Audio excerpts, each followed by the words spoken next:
Hello everyone and welcome to Sinful Gaming. I hope you're all doing well, I hope you're all staying safe, and most of all, I hope you're all fighting that war against the grey.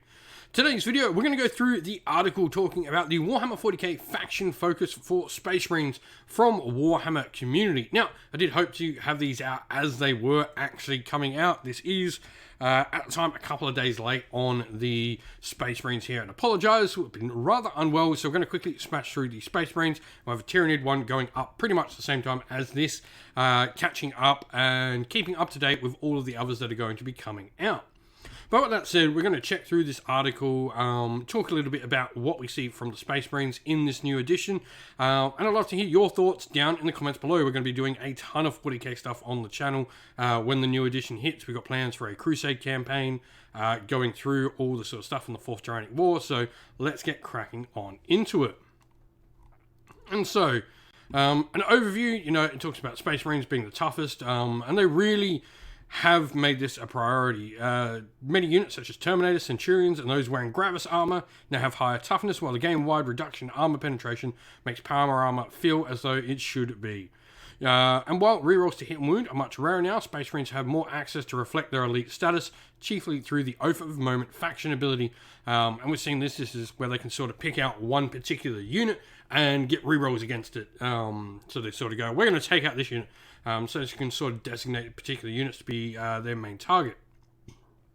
And so, faction rules, Space Marines are organised into self-contained chapters, which must be highly self-sufficient in the field. The standard doctrine of the Codex Astartes emphasises flexibility, as exemplified by the Gladius Task Force. And so, this is where we get combat doctrines, and effectively, what this is at the start of your command phase, you can select one of the combat doctrines listed below until the start of your next command phase. Combat doctrine is active, and you can only select one each battle. So there will be, 5 turns to a game. There'll be 2 turns. You don't get your doctrines, but there is 3 of them to use. And the first of these is Devastator. You can shoot and turn in which you advance. Tactical, shoot and declare a charge. Assault is declare a charge in which it advanced. All really cool rules to give your army once per game. I think this will be really fun. It'll probably seem to me that you probably might not use one on the first turn, depending whether you're going first or second. If I'm going first and I know I can't get into the range, I'm probably not using one, but it'll be interesting to see how this sort of plays out. Now, unit spotlight, we talk about the Land Raider, who has had a massive glow up. You can see toughness 12, 2+ save, 16 wounds. Deadly Demise is where they explode. They do d6 damage to units around them. Assault Ramp, units can charge when they get out of them. This is the big thing for Land Raiders now.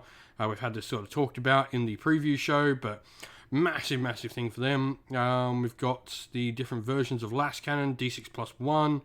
And you can see the AP has sort of dropped a lot as well. AP -3 on a Last Cannon, -4 on a Multi-Motor. It's pretty cool.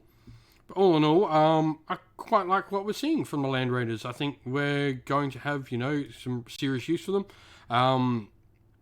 So a transport capacity of 12 Adeptus Astartes. Each jump pack, Wolf and Gravis or Terminator takes up 2, and Centurions take up 3. So they can pretty much carry nearly anything you want as well, which is awesome.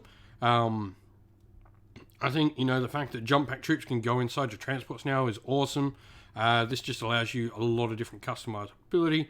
We then have a look at Gilliman as well. His big thing is over here in his abilities. So, Author of the Codex.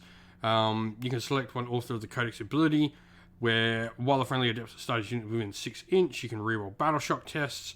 After you've selected an enemy unit using Oath of Moment, select a second one. Or Supreme Strategist, you can use some stratagems for 0 CP. Armor of Fate will give him some cool abilities. Invulnerable save 4+.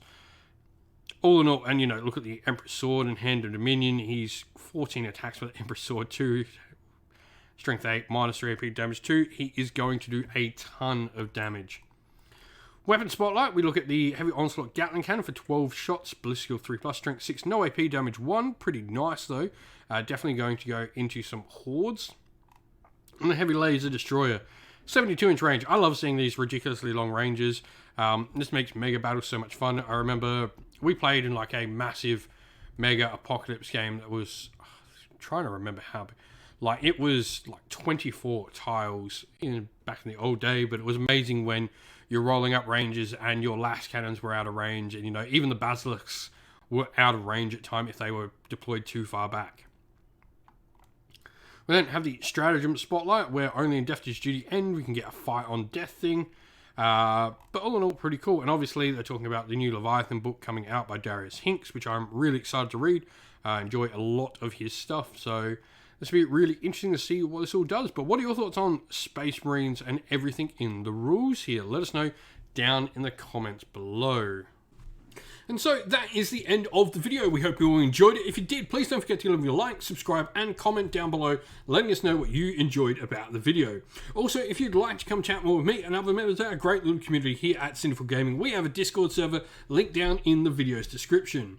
Also, if you'd like to help support the channel, you can do so by one of the following ways, either by going to our Patreon or YouTube members, which are linked down in the video's description, grabbing yourself some merch from Teespring or Ko-fi stores, also linked down in the video's description, or by helping us by purchasing something through one of our channel sponsors with our discount codes, again, linked in the video's description. Now, as a special thank you to all our supporters, we'd like to give a shout out to all our Patrons and YouTube members. So thank you to our Patrons: Christian Weir, Soren, Candy Lyle, Alderan Shot First, Andrew Bowen, Cure Dynamic, JJ Austrian, Average Wargamer, Dovemere, Mark Harvey, James Cater, Benjamin Swallows, Redmine, Iron Grinch, Colorblind Magic, Grimscold, and Andy C. And to our YouTube members: Green Roots Gaming, Ronya, Lockloric, The Johnny 84, Broken Chef, Ariana Edwards, Revenar, Pink Nico Fire, Robin Mankiller, Monty Stable Top Terrain, Davis Weird, James Tillman, Gargamel 196, Disco, and John Castle. A special thanks as well to Lady Witchfox Art, who does all the amazing artwork for the channel, and indeed to everyone who helps not only run our Discord, the Facebook groups we run as well, but also comes, joins, and plays in the games on the channel that you see as well. Thank you all once again for watching, everyone. Don't forget to like, subscribe, comment down below, stay safe, stay well, and most of all, keep fighting that war against the Grey. Ciao for now.